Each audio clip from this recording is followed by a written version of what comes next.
Boy, this never gets easy. Um, Before I start, I just want to say I dedicate this 15 minutes to a little boy who I met in Chicago. Over the last 5 years, I've presented in front of almost 500,000 high school kids. And I try really hard to prevent. And 8 weeks ago, there was a little girl in the front row with a hooded sweatshirt on crying while I was speaking. After my presentation, I introduced myself to the girl with the hood, and she told me her name was Phoebe. Little Phoebe mentioned to me that she hasn't met her dad. So I took little Phoebe in the hallway, and she explained that her father had alcoholism. I gave Phoebe my email and my cell phone. And I said, if you ever need me, you contact me. Little Phoebe's 14 years old. She came back for the night presentation, and she introduced me to her best friend, Ryan. Ryan was 152 days sober at the time, and she was so proud of him. I have my arm around Ryan on a picture on Instagram. He posted that I was his recovery hero. I never heard from Phoebe again until Mother's Day. On Mother's Day, I was sitting in TF Green Airport waiting to fly out on a late flight. And Phoebe sent me a text, the text that Ryan posted on Instagram. But the iPhone was moving still, so I knew something else was coming. And right underneath it, she said, Mr. Herren, thank you for all you do. But we found Ryan hanging from a tree in our local park today. At 15 years old, Ryan lost his battle to mental illness. I feel personally connected to Ryan because I wish I could have done more. Over the last 5 years, I've shared my story 250 times a year. I've spoken in front of groups like the Patriots, the Bears, the Packers, Harvard, West Point, Yale.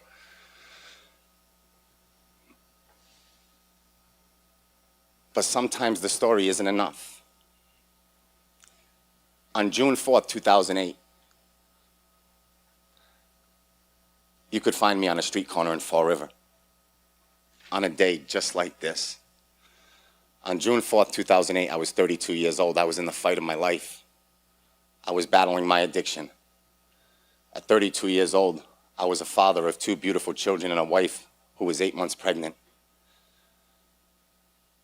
And on June 4th, 2008, I got a phone call from a kid I went to high school with who said, Chris, if you come down to Fall River, I'm going to throw you 4 bags of heroin for free. So I jumped in my car, I drove, I parked on a side street, he threw them through my window. At 32 years old, I shot my heroin. And at 32 years old, I felt the overdose coming. This will be my 4th. And I said, there's no way I'm going to die on this side street from 4 bags of heroin. So I started driving. I don't remember. I was found 2 miles away, crashed into a cemetery fence. The cemetery that Lizzie Borden was buried in. The cemetery that I grew up 2 blocks away from. 20 minutes later, I woke up in the hospital in handcuffs, and I was told that I was just brought back to life. 20 minutes later, I was being discharged by the doctor, the medical staff, and handed back to law enforcement. As I'm walking out of that hospital in handcuffs, the police officer said, Christopher, you've had a tough enough day. I'm going to uncuff you and I'm going to summons you. Promise me you'll check into a treatment center. I said, absolutely. He took my handcuffs off, he handed me my summons, and at 32 years old in Fall River, Massachusetts, on a day just like this, I was walking out of that hospital and I said to myself, if I'm going to do one thing right with my life, I'm going to walk to my friend's house, I'm going to grab his gun, I'm going to stick it in my mouth, and I'm going to blow my head off. Today I will kill myself. Today I will finally end this nightmare. Not for me, for my poor family. And as I'm walking out of that hospital thinking about suicide, I hear this nurse yelling my name, asking me to come back. When I turn around, she was in her 50s. I waved her off, I kept walking, and she said, Christopher, please don't wave me off. I went to high school with your mother. My mom died at a young age. I said, ma'am, no disrespect to you, but please don't bring up my mom. She said, no disrespect to you, but your mom is talking to me right now. She's begging me not to let her little baby leave this hospital. And please try and get her little boy some help. You were born in this hospital, Chris. Let me do your mom, my dear friend, a favor. I turned around, I walked back in, I sat with this nurse and cried my eyes out at 32 years old, listening to her be rejected by treatment centers all over New England. So that nurse made me a bed and kept me for as long as they could. And on day 8, I was being discharged, and as I'm ready to walk out of treatment, still going through withdrawal, my phone started ringing. And when I answered it, it was a woman by the name of Liz Mullen. Liz Mullen was married to Chris Mullen, an NBA legend. She said, I know this story, Chris, and I want to give you a gift. I just paid for you to go away to a treatment center in New York. Will you please take it? At 32 years old, I was out of gifts. So at 32 years old, I took it. I jumped in a car and I drove to this place I never heard of in Rhinebeck, New York. When I checked in, they told me for the first 30 days I could have no contact with my family. On day 30, nervous and anxious to make the phone call, I walked into that office to call my kids. As soon as I walked in, they handed me the phone. On the other line, it was my wife. My wife was broken up. She was crying. She said, I don't want to get into this right now, Chris, but I'm going into labor today. I'm all by myself in the hospital. Do you think you can come home for the birth? I'm scared. When I was pronounced dead on the side of the road, my wife was 8 months pregnant, expecting our 3rd child. I looked at my counselor and I said, can I go home? He said, bad idea. I said, sir, not for me. For my wife. That counselor called me a taxi, and 4 hours later, I was in Women's and Infants Hospital to witness my 3rd child, little Drew, come into this world as a sober dad, my first birth as a sober father. I was so proud of that moment. I ran into our room, I rocked him and stared at him for 8 hours. 8 hours into it, a nurse comes in, and she said, there's 2 little ones coming up in the elevator. They can't wait to meet their little brother. Little Chris is 9, Sam's 7. They come flying in. Little Chris sits down on the side of me. He looks up at me and he says, Dad, do you think I can hold him? I wrapped little Drew up tightly and I placed him in his arms. I walked up to my wife, I gave her a kiss, and I said, I've been in this room for 8 hours. I'm going for a walk. I'll be right back. I never came back. The moment was too big for me. I walked out of Women's and Infants. I walked up to a liquor store. I bought just a little vodka. By the time I got back to the hospital, I finished the bottle of vodka. I called my drug dealer. He picked me up and I was gone. Just 30 days earlier, I was pronounced dead on the side of the road. 30 days later, I'm back on the streets. The next morning when I walked into Women's and Infants Hospital, my wife was sitting up in bed crying with the kids. She said, Chris, I can't tell you how many times you've broke my heart, but this is the last time I let you break theirs. I called the police. They're on their way. If you stay, you're going to get arrested. I don't want our kids to see you in handcuffs. Say your goodbye because you're never coming back. At 32 years old, I got down on my knee. I looked into my children's eyes and I said I was sorry. That was the first sorry that I knew meant nothing to them.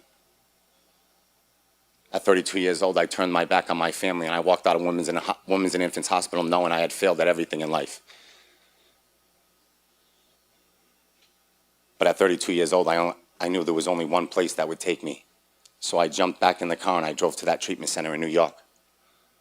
When I checked in, the counselor who told me it was a bad idea to go home, he said, Mr. Basketball, I just got off the phone with your wife. I heard about your home visit. Come in my office.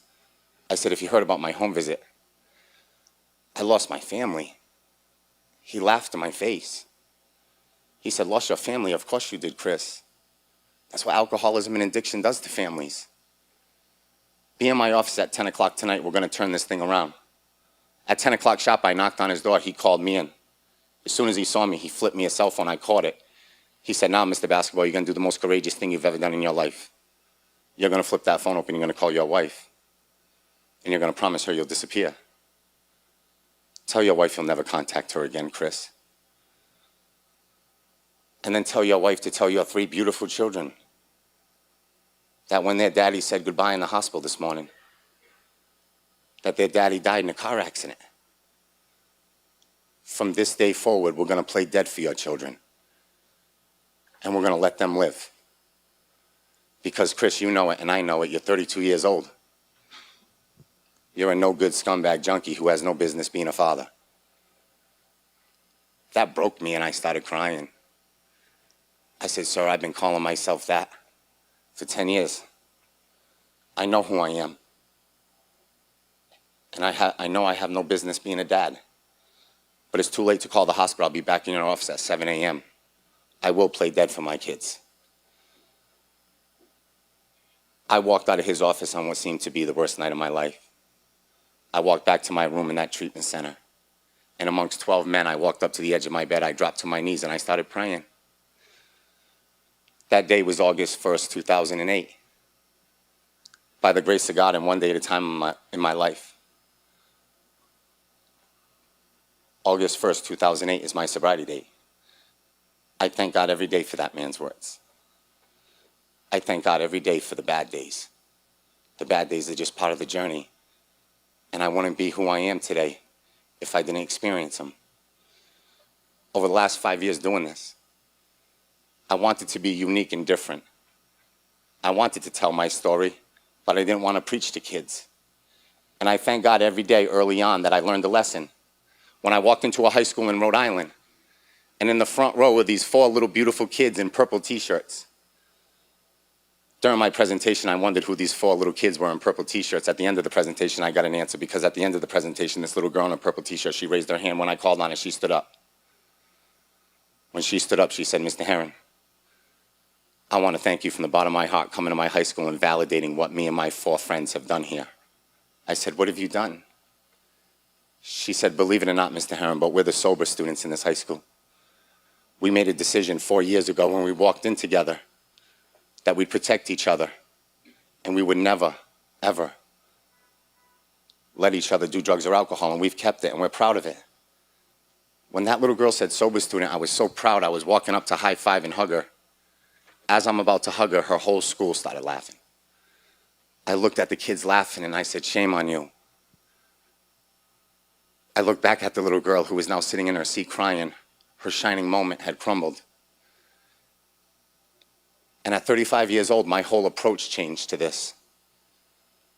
At 35 years old, a little light went off. Because at 35 years old, the only words that could come out of my mouth that day for that little girl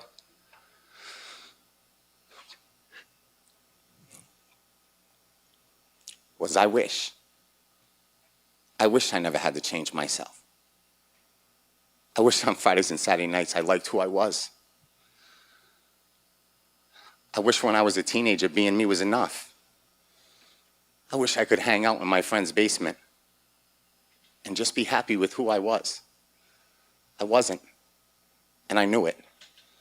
I looked at that little girl and I said, I remember like it was yesterday.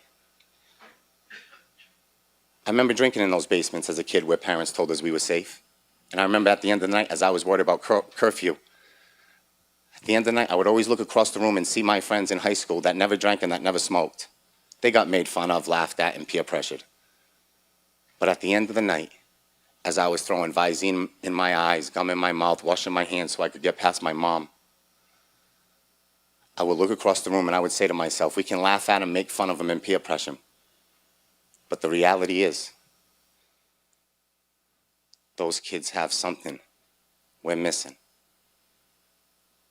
There's something special inside those kids that I don't have. They're happy with who they are. I'm not. They can go out every Friday and Saturday night and not change. I can't. And because of that one little girl's courage, we started Project Purple. Project Purple is our educational arm to the Herren Project. This year we had 500,000 kids involved. We want to be different, unique, and talk about the first day instead of the last day. You know, it's not easy doing what I do. 250 times a year, I have this thing gripped like I'm going to drop it, because I know how much it matters. I know the power of sharing a story. I know the difference it can make.